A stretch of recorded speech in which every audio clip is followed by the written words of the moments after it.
well, whether or not we actually do possess free will, if we're all socially constructed as we like to think or imagine, and the tragic element that Jorge's brought out, I think it's ubiquitous in the novel, because everybody is struggling against an impersonal force, whether it's corruption in some third world countries, or the market forces that become so incredibly powerful and ruthless in Russia after the Soviet Union.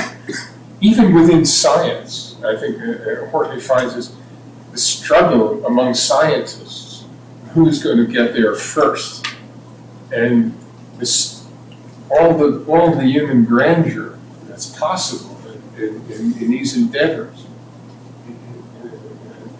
is rendered corrupt in effect by these sordid conflicts. Yes, corruption is always present in this novel. The corruption in the third world, but also the corruption of the ideas and ideology. The communist ideology and the idea that the state can decide for the lives of everyone, but also the capitalist ideology that thinks that the invisible hand of the market is going to resolve the lives of everyone. So these are the forces that are always in the novel, and these five female characters, these five women, are trying to understand their lives, the life that they could have in the communist regime or in the capitalist regime, and after the fall of the Berlin Wall in this globalized new world, with this in mind.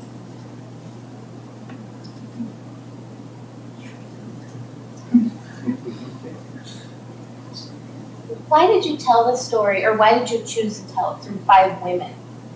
Is there a reason?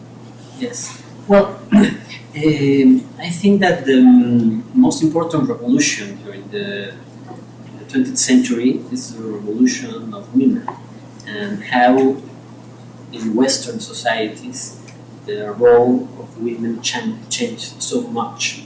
So that's why I tried to understand the point of view of women and to see the great history, the history in the capitals through the points of view of these women. There are in the novel women that actively participate in the great changes of the 20th century.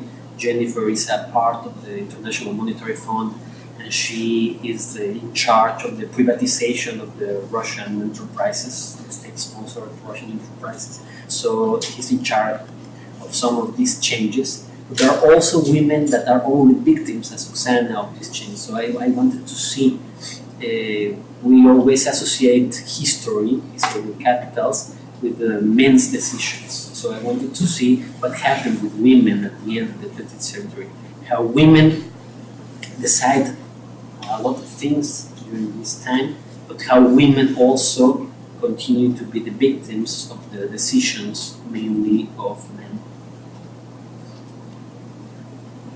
One of the more interesting, truly touching characters is this Hungarian woman, Hungarian-American woman, that works with artificial intelligence.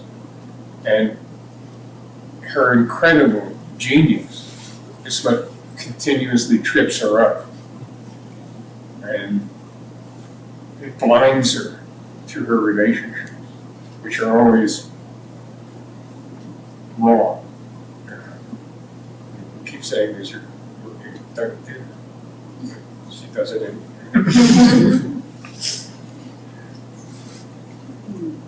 Another thing that was a surprise for me, but because novelists always have surprises at the end of the books, even if I try to construct the novels before I start writing, at the end there are a lot of surprises, especially with the characters that we feel that have life by themselves. So is that in general the end of the characters, the end of the novel is very dark. But with Jennifer, this American economist who at the beginning of the novel is the less sympathetic of all the women that are in the novel, is the only one that achieves what she wants. She transforms herself, and at the end she has a new life. That for me was a surprise. It was wonderful to discover that one of the characters could transform herself and have a new kind of life, even if for the most part of the other characters, the end is always tragic. There are also some interesting men in especially the one who is the nominal novelist in the book. And maybe you'd like to talk about that as a kind of self-portrait. Yeah, well, more or less, yeah. Yes, the narrator, and we discover that there is a narrator after, well, I'm telling you this, but after 50 pages of the novel. Maybe we can think that it's a novel without a narrator or a third person written novel. But after 50 pages, you discover that all the book is written by a male character. So the narrator is a man. He's a journalist, a Russian journalist that becomes also a dissident, and after that, an activist for human rights. That also is, I can tell you the end of the story of this character because that's very important at the end. But she commits a crime that contradicts everything that he thinks and that he feels, but at the end he can't.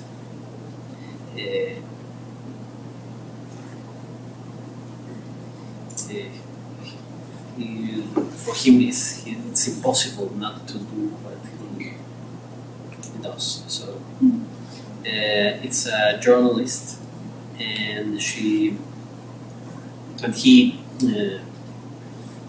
falls in love with Eva, the Hungarian American character in the book, and he is in jail when he decides to write this book.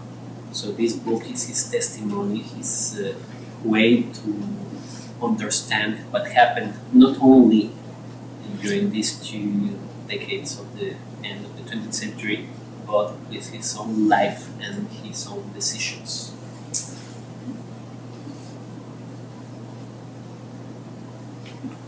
I ask a different question. On behalf of all my translation students that are here, could you tell a little bit about the 5 voices and if there are any linguistic markers you were working with? The way you said Vladivostok has an epithet of the ghost city. Are there some kind of markers for those 5 voices that you had to weave together? Most of the markers, most of these Homeric epithets are attached to places. So a city will be the city of wide streets or boulevards. Vladivostok is the ghost city, but the characters themselves aren't tagged in the way they would be in Homer. So it's deflected into the setting. And it's not, again, it's a Homeric device, but it's redeployed in a modern way. There's, if I start talking about this, it starts getting really pedantic. So, there's the Homeric aspect. The novelist in jail would be like Cervantes writing, at least in the myths of Cervantes, writing in jail, incorporating himself into the novel, that sort of thing. So, I don't want to be a critic. It's too late. I guess part of the question is, how does it just not sound like 5 women speaking in some generic sense of women? Well, that's